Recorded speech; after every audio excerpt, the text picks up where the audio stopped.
Comienzo a grabar de nuevo. Se supone que ahí está grabando. Bueno, entonces, estábamos conversando acerca de la teoría de Luhmann, ¿verdad? De la evolución de los sistemas sociales. Y nosotros hablamos de la descripción de los sistemas sociales por parte de Luhmann en la clase pasada, donde distinguíamos a varios tipos de sistemas, como las organizaciones, ¿verdad? El sistema societal, que era el sistema completo, dentro estaban las organizaciones, dentro estaban los sistemas parciales, y básicamente era eso, ¿no? Estaban los sistemas parciales y estaban las organizaciones dentro del sistema societal, y dentro de esos sistemas parciales podría haber varios. Y dentro de las organizaciones están las empresas. Ahora, Luhmann nos habla de la evolución, ¿verdad? De cómo se pasó de las tribus, etcétera, a las ciudades. Cómo es que eso se ha dado, pasando por imperios como el imperio inca, el imperio azteca, el imperio romano, etcétera. Él dice que hay unas ciertas capacidades de los seres humanos que son fundamentales para que eso se logre, pero todo ello está alrededor de la capacidad de distinguir, observar y comunicarse, ¿verdad? Dice que los seres humanos, pues nosotros nos autojustificamos, tenemos nuestras propias posiciones, desde donde reflexionamos y damos explicación a lo que hacemos. Es decir, esto es autojustificarse, explicar qué hacemos y por qué lo hacemos, es dar sentido. Ese dar sentido, pues es uno de los elementos básicos de la reflexión. Dice que los seres humanos seleccionamos alternativas de manera autónoma y creamos posiciones de observación en los roles sociales que nosotros tenemos, y de acuerdo a eso, nosotros buscamos la información. Unos buscarán una información, otros buscarán otra. Esto explica el por qué en una sociedad, de acuerdo a cómo se piensa en esa sociedad, las personas buscarán una información y en otra sociedad buscarán otra información. Y de acuerdo a esa información que se busque, a las decisiones que se tomen, se dará la evolución social. Ya vamos a ver esto con un poco más de detalle. A diferencia de ello, las organizaciones se ven como parte de la sociedad porque cumplen un cierto rol dentro de la sociedad. Son instrumentos racionales donde se hace cosas más concretas. Por ejemplo, donde se hacen zapatos, donde se hacen camisas, donde se prepara el gas, se da el servicio del gas, etc. Y en una sociedad como, por ejemplo, las tribus, también se da la organización para hacer los tejidos, para hacer la ropa de ellos, para preparar la comida, para cultivar las plantas medicinales, ¿verdad? Para salir de casa, etc. Hay organización, y las organizaciones en otras sociedades pues no son privadas, pero en la sociedad nuestra sí las hay en particular y son muy especializadas. Pero es un poco semejante la manera como se dan. Son instrumentos racionales que cumplen con ciertos fines específicos, es decir, la sociedad le asigna los fines específicos a las organizaciones. No es que las organizaciones están por encima de la sociedad, como se piensa en la sociedad nuestra, sobre todo de la empresa, sino que la sociedad está por arriba de la organización y la sociedad le asigna roles específicos a la organización. Entonces se entiende a la organización como parte de la sociedad.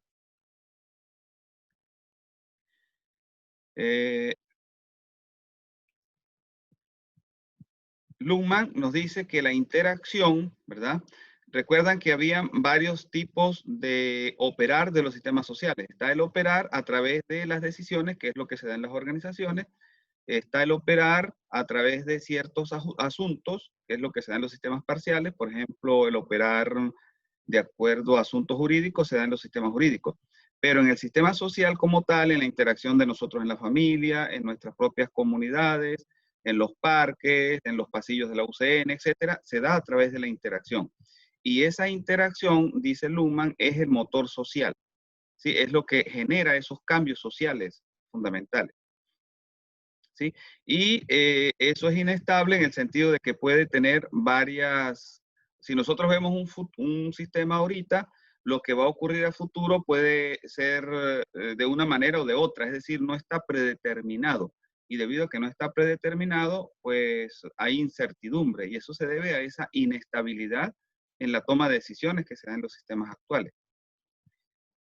Por ejemplo, conversaciones en salones, en pasillos, en reuniones, etcétera, pueden determinar qué nuevas carreras generar se van a crear en la UCN, y eso es algo que no se puede predecir. Depende de esas conversaciones, depende de las decisiones de los directivos, y eso son cosas emergentes.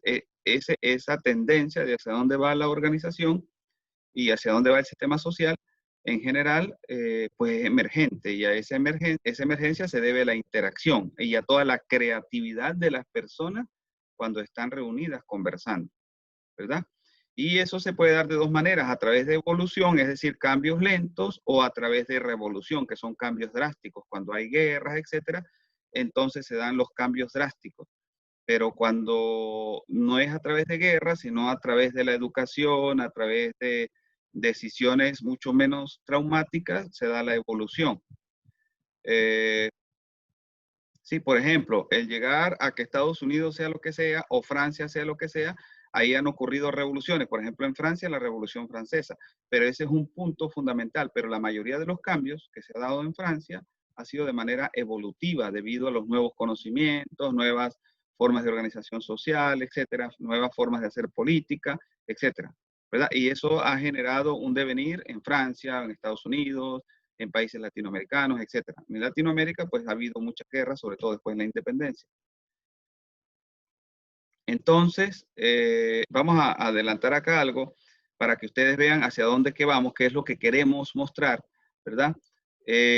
Nos dice Luhmann que existen las sociedades segmentarias, ¿verdad? Que son aquellas sociedades como las tribus que están en el Amazonas, ¿verdad? Y a medida que hay decisiones por esa interacción, por esa discusión de temas, esas sociedades pueden ir avanzando, y de relaciones de igualdad y parentesco, que es lo que tienen inicialmente, se puede pasar a relaciones donde hay unos centros de poder y hay una periferia, y esas son las sociedades estratificadas. Entonces, en ese caso, sociedades como las del Amazonas, sociedades tipo tribu, pueden pasar a ser imperios. ¿Sí? Luego, si en esos imperios se da la especialización, entonces se pasa a sociedades como la nuestra, ¿verdad? Sociedades muy especializadas, donde, digamos, existen los sistemas parciales y donde existen organizaciones privadas muy especializadas. Esas organizaciones privadas especializadas y esos sistemas parciales, como el sistema jurídico, sistema educativo, etcétera, así como nosotros lo conocemos tan especializados en la sociedad nuestra, no se dan en las sociedades previas, ¿sí? Entonces quiero que ustedes intervengan ahorita y me expliquen qué se ha entendido de lo que he estado explicando, por favor, qué no se ha entendido, ¿verdad? O me traten de decir lo que hay acá para yo ir viendo lo que se entiende, por favor.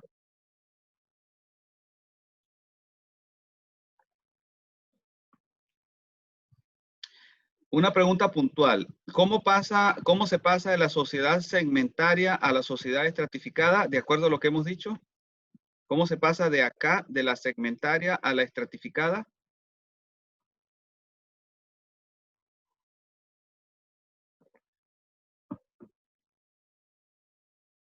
¿Alguno quiere comentar algo?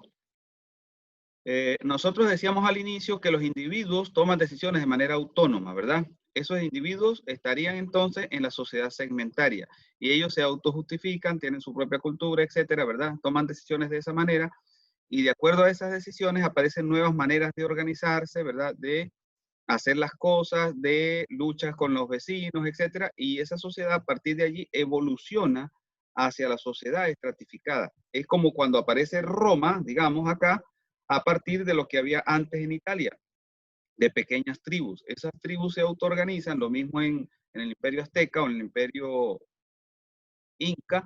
Esas tribus se organizan, se autoorganizan a través de las decisiones que van tomando los individuos, a través de la interacción social, ¿verdad? A través de las reflexiones alrededor de temas, y eso les lleva a una nueva sociedad, que son las sociedades estratificadas como los imperios.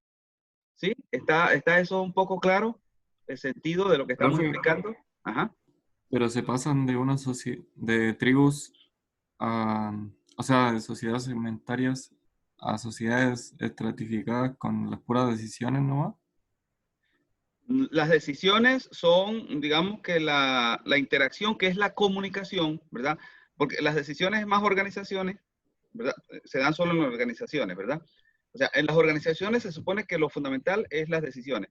En los sistemas generales como este, hay decisiones, pero hay cualquier tipo de interacción, cualquier tipo de comunicación. Y a partir de allí, la manera como se hacen las cosas, es decir, ya no hagamos el vaso de esta manera para tomar el agua, ya no tomemos el agua de los ríos, vamos a hacer un canal para que el agua llegue, comienzan a organizarse para hacer ese canal, ya no hagamos las casas de esta manera, ya en vez de cazar en este sitio, vamos a cazar un poco más allá y vamos a hacer campamentos, etcétera, pero está una tribu cerca, entonces, ¿cómo luchamos con esa tribu? Vamos a luchar de esta manera, resulta que ganan la guerra, entonces dominan a la otra tribu se va o se queda allí, pero estos pasan a dominar ese terreno, luego entonces estos tienen que organizarse tanto donde ellos están como donde agarraron el terreno de la otra tribu, entonces comienza a expandirse su dominio a través de ese tipo de decisiones de interacción social que les permite ir decidiendo qué hacer en un sitio, en el otro, ¿verdad? Y aparecen nuevos temas como hacia dónde expandirse, etcétera. Se va dando esa evolución social, ¿sí? ¿Se entiende? Entonces, Sí, profe. sí, no son solo decisiones, sino hay muchas cosas. Lo fundamental es la interacción y la organización que se va dando a partir de esa interacción. ¿Sí? ¿Está claro? Sí, está claro. Claro. Entonces, él dice, bueno, a partir de esa reflexión y esas capacidades de los seres humanos, pues es posible ir a las sociedades estratificadas, ¿verdad? Luego, en las sociedades estratificadas como Roma, por ejemplo, en su imperio, pues habrá manera también de hacer las cosas. Em, y de nuevo, a través de la interacción, vamos a suponer, del emperador, de la gente del Senado, de aquellos que están en los diferentes territorios ocupados, se comienzan a tomar decisiones diferentes acerca de cómo comunicarse. De repente, mire, es más fácil hacerlo con una carreta que con un caballo solo, es mejor abrir las carreteras más anchas y no solo caminos. Es bueno hacer una sociedad intermedia que nos permita descansar cuando vamos de Italia a Francia, por ejemplo, o digamos de Roma a París, etcétera. Y a partir de ahí comienzan a aparecer decisiones también. En algún momento aparece la posibilidad de se haga un motor, por ejemplo. Es mejor, se aparece un motor y no se le ve utilidad, luego se le comienza a ver utilidad y se dice, bueno, ¿y qué pasa si el carruaje lo empujamos con el motor, etcétera?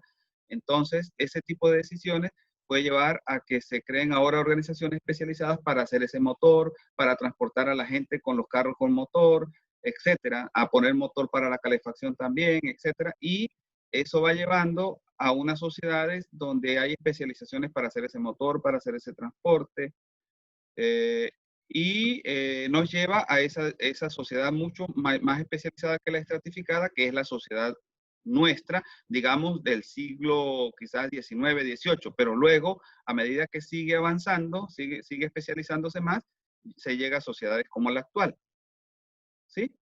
O sea que el proceso para pasar de sociedad segmentaria a sociedad estratificada en el fondo es el mismo que el que se sigue para pasar de la estratificada a la funcionalmente diferenciada. Es una evolución superior, mayor, pero las dos se basan en lo mismo, en la interacción entre las personas, en discutir acerca de temas, en aprendizaje social, en nueva organización, etcétera.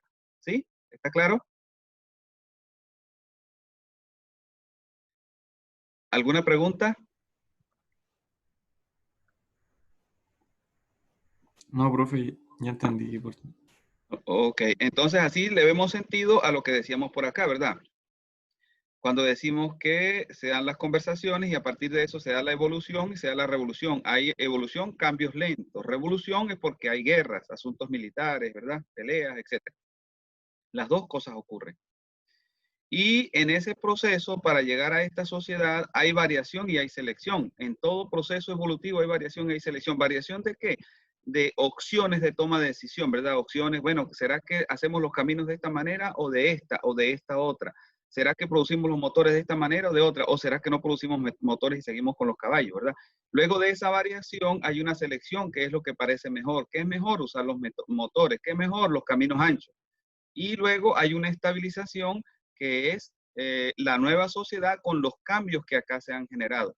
Pero luego de una estabilización y de que haya de nuevo conversaciones, etcétera, interacción, aparecerán nuevas ideas y aparecerán selección entre las opciones que vengan luego y luego habrá variación y luego selección de nuevas ideas para que la sociedad se estabilice de nuevo. ¿Sí? ¿Está clara esa idea?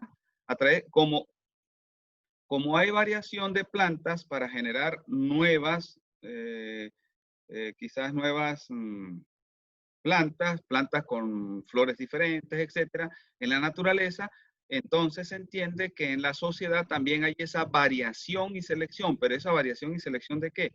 De los asuntos de la interacción, de los asuntos que se hacen en las organizaciones, para con las nuevas ideas hacer las cosas de manera diferente y esa sociedad, a partir de variar la manera como se hacen las cosas, ¿verdad? Y hacer selección de esas, entonces alcanzar otra posición,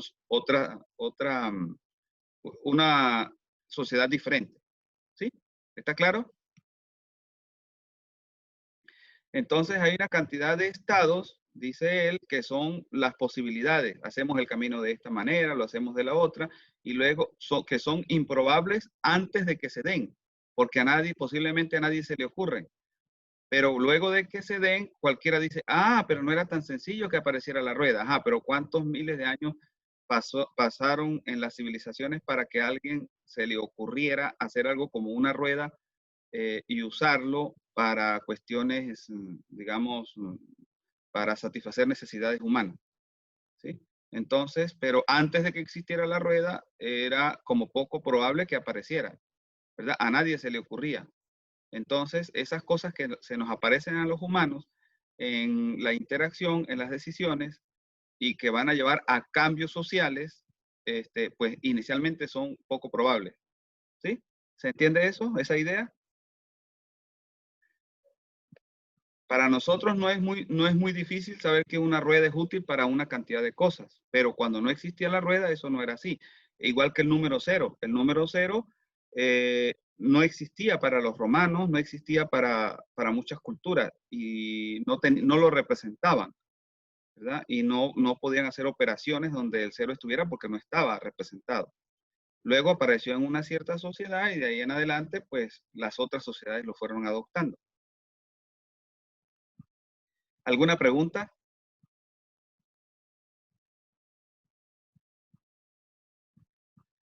¿Alguna pregunta?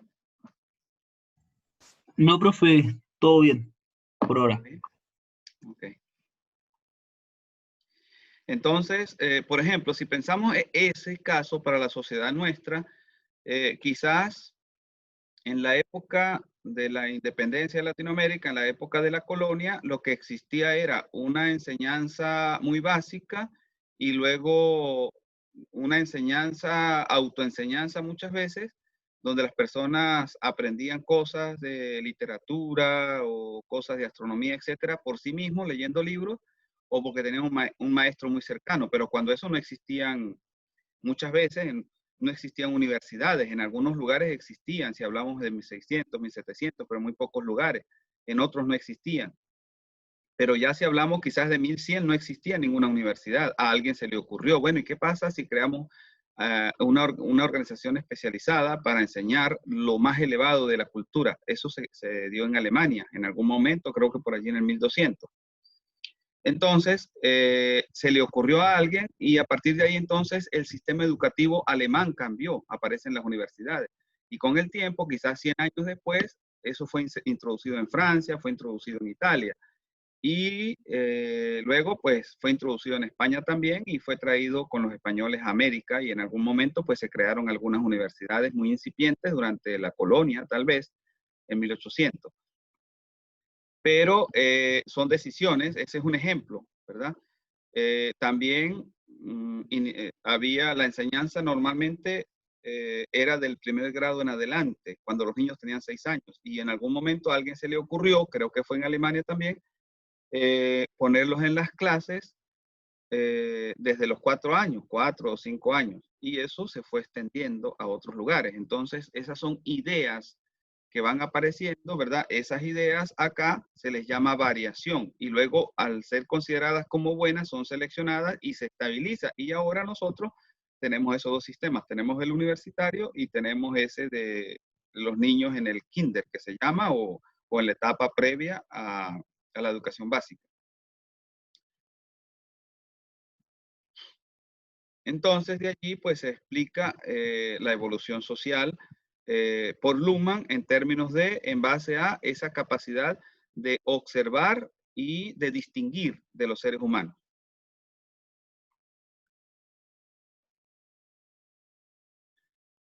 Hasta ahora, ¿alguna pregunta de lo que acabamos de hablar? ¿No hay preguntas? No, profe. Bueno, ahora consideremos qué pasa en la sociedad occidental nuestra actualmente. ¿Cuándo se dieron los cambios, algunos de los cambios que nos han llevado a donde estamos? En el caso nuestro, hay lo que se llama como globalización del comercio y de la comunicación, ¿verdad? Hay una especialización a nivel transnacional porque hay grandes empresas para explotar el oro, el carbón, el cobre, el petróleo, etcétera, y también grandes empresas para hacer productos, computadores, celulares, etcétera. Entonces, es un mundo que está dominado por las transnacionales. También existen empresas pequeñas, pero a nivel mundial lo que domina son estas empresas. Una sola empresa transnacional, por ejemplo la Boeing, puede tener la capacidad en dinero igual o mayor que cualquier país latinoamericano. Es decir, es muy posible que los ingresos y egresos de la Boeing, una sola empresa en Estados Unidos, sean mayores a los ingresos y egresos de Chile, para dar un ejemplo. Lo mismo ocurre con otras empresas parecidas a la Boeing. Si nosotros pensamos quizás en la General Motors, en la Ford, ahorita en las empresas grandes de computadores también, en la Samsung, por ejemplo. Entonces, quizás el ingreso-egreso de Chile podría ser, por decir algo, 80.000 millones de dólares al año y la de una empresa de estas podría ser 100.000, 200.000. Ahora, si ustedes se imaginan a los países que concentran estas transnacionales, principalmente Estados Unidos, pues el poder de esos países pues, es muy grande, porque si hablamos de que una empresa nada más es equivalente al comercio de un país en Sudamérica, pues con 50 empresas hacemos el comercio de toda Sudamérica, a toda Latinoamérica, y esos países pues tienen mucho más de esas 50 empresas, por decir algo. ¿Ok? Dentro de esa especialización del mundo occidental, donde las transnacionales dominan, a estos países, normalmente a los países latinoamericanos, a África, al Oriente Medio, le dan el rol de productor de materia prima, de lo que se llama maquilas, que son empresas donde la gente trabaja mucho y gana poco, y digamos de ser ciertos centros financieros. Pero el dominio queda por acá, donde están estas transnacionales. Esa es la evolución a la que ha llegado la sociedad occidental nuestra. ¿Sí? Los países que se salen de estos roles, pues son los países que se han industrializado fuertemente, como Europa, Estados Unidos y últimamente China. Y Japón, pues entró hace más tiempo a ese grupo. Los demás están o estamos, nosotros vivimos en los países que están en este grupo.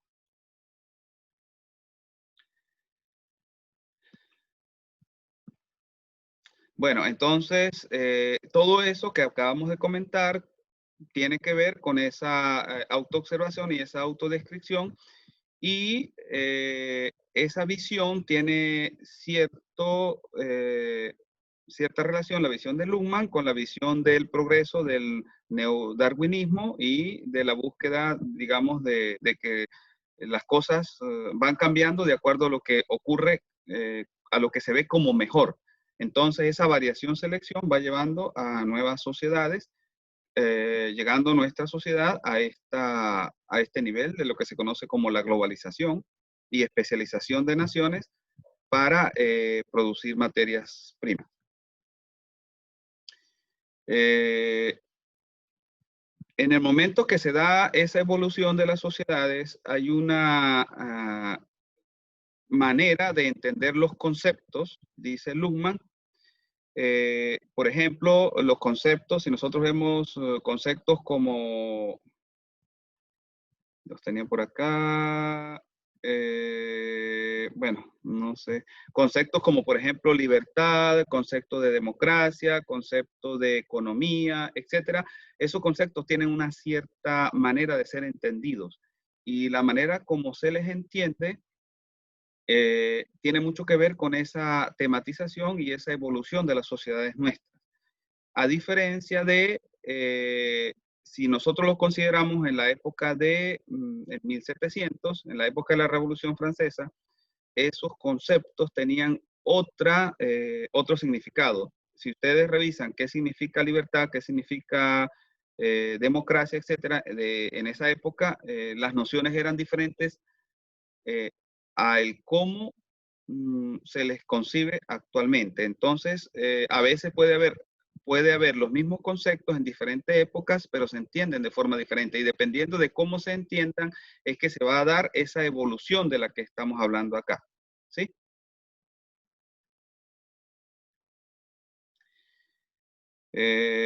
Aquí está. Entonces, por ejemplo, en la época de la Revolución Francesa, a conceptos como racionalidad, libertad, autonomía, se les entendía diferente. Por ejemplo, les voy a dar un ejemplo. Libertad ahorita, como lo manejan los medios de comunicación y como juzgan a los países, es si hay libertad de comercio. Entonces, por ejemplo, se dice que en Chile hay mucha libertad, a diferencia de tal vez Argentina, que hay más que en Argentina, porque acá hay más libertad de comercio. Entonces se dice que hay más libertad en Chile. Eso lo dicen normalmente los medios de comunicación, ¿verdad?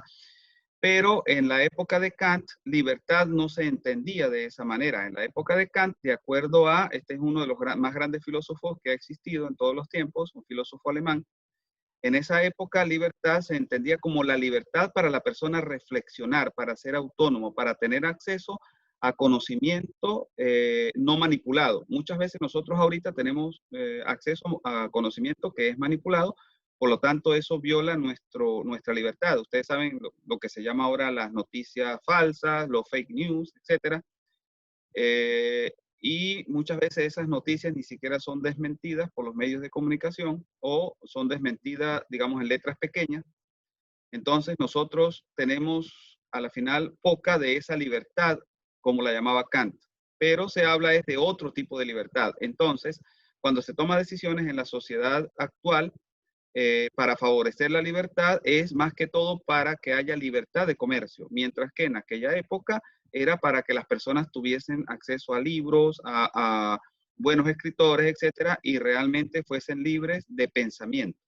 ¿Sí? ¿Se entiende eso? Entonces, nosotros a veces decimos, o algunas personas nos pueden hablar de libertad en lo que era de la libertad, de cosas que ocurrieron en 1700 y cosas que ocurren ahora, y se menciona la palabra libertad en aquella época, pero esa palabra libertad allá no significaba lo mismo que significa ahorita, y eso debemos tenerlo en cuenta porque eso determina el comportamiento de las sociedades. En aquel momento, la Revolución Francesa luchaba por ese tipo de libertad y hubo guerra, digamos, incluso eh, se castigaron a los reyes, fueron pasados por la guillotina por actuar en contra de esa libertad y buscando los franceses esa libertad. Pero esa libertad que buscaban los franceses no es la misma que se busca actualmente, ¿verdad? Ellos no hablaban de libertad de comercio, ellos hablaban de libertad para reflexionar, ¿sí? En este caso, muchas veces se dice Argentina debe cambiar, pero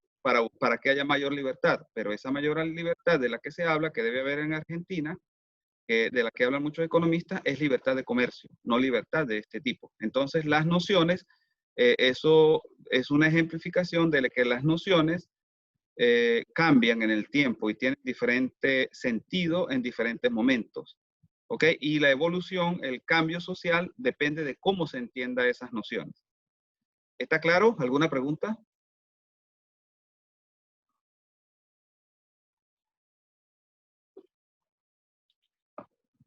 ¿Alguna pregunta? Por favor, me gustaría No, saber. profe. ¿No tiene preguntas? Javier, Tomás, Diego, ¿se entiende lo que se está explicando? Sí, profe, sí se entiende. Ok. Bueno, es importante que ustedes le pongan mucha atención a cuando habla la prensa, cuando hablan los economistas, etcétera, y preguntarse ustedes, ok, me están hablando de libertad, me están hablando de autonomía, me están hablando de racionalidad, por ejemplo, pero ajá, ¿qué quieren decir ellos? Y en el querer decir, eso no es obvio. Y no es obvio muchas veces porque nosotros consideramos, a veces consideramos que es una cosa y realmente ellos están hablando de otra. Y lo otro es porque nosotros no hemos leído lo que realmente querían decir, por ejemplo, estas personas como Kant con libertad, que son cosas diferentes a las que se dicen ahora. Pero a veces tampoco se pone en el contexto que son diferentes, porque tal vez no interesa mucho, pues que se sepa que son, que se entienda que son diferentes, o quien lo está hablando, quien lo está diciendo, pues tampoco se da cuenta de esa diferencia.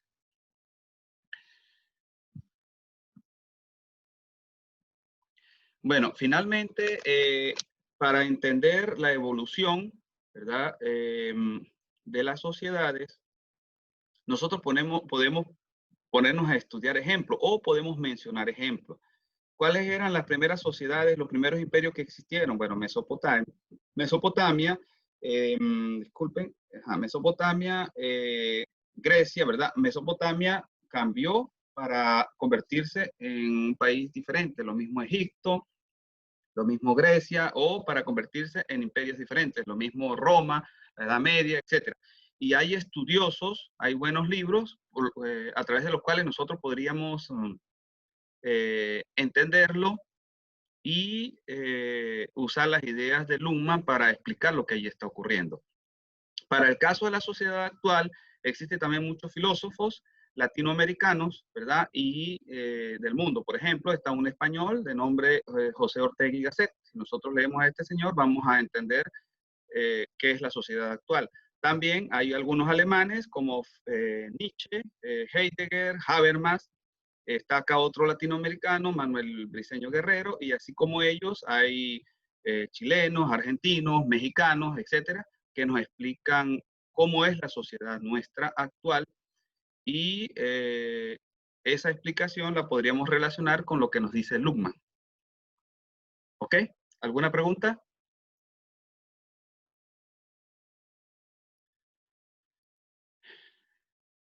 Nosotros podemos entonces resumir un poco lo que hemos visto en la clase de hoy, ¿verdad? Digamos que por acá se centra lo que hemos estado haciendo. ¿Qué hemos estado haciendo? Hemos hablado de la capacidad del ser humano de acuerdo a la teoría autopoyética, a la teoría de Maturana, pero usada por Luhmann para explicar la evolución en los cambios sociales humanos.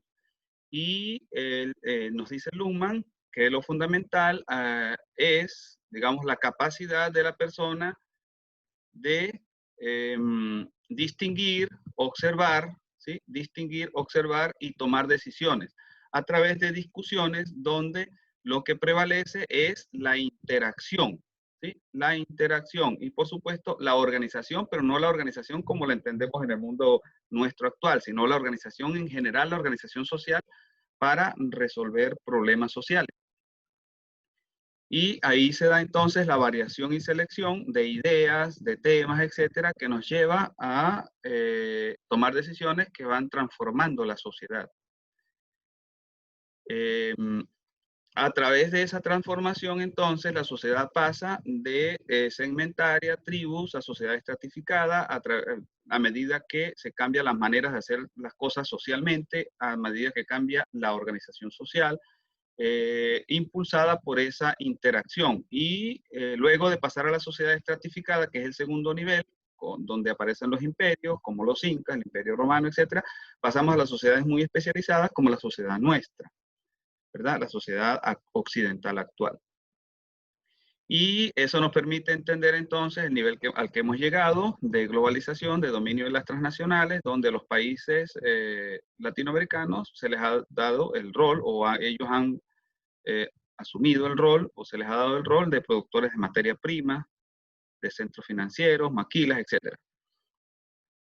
Y todo esto lo podemos entender si nosotros utilizamos teorías o digamos descripciones de esa evolución y leemos a filósofos como, por ejemplo, los que mencionábamos acá, Ortega y Gasset, José Manuel Briceño Guerrero, de habla hispana, y los que han sido traducidos al español y a muchos idiomas, múltiples idiomas, como Nietzsche, Heidegger y Habermas, grandes pensadores alemanes. ¿Alguna pregunta?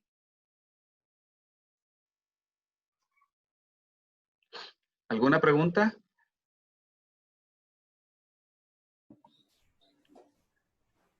Si no hay preguntas, me gustaría que hicieran preguntas para dejar claro cualquier elemento que hayamos tocado acá, que no esté claro ahorita, dejarlo más claro antes de culminar la clase.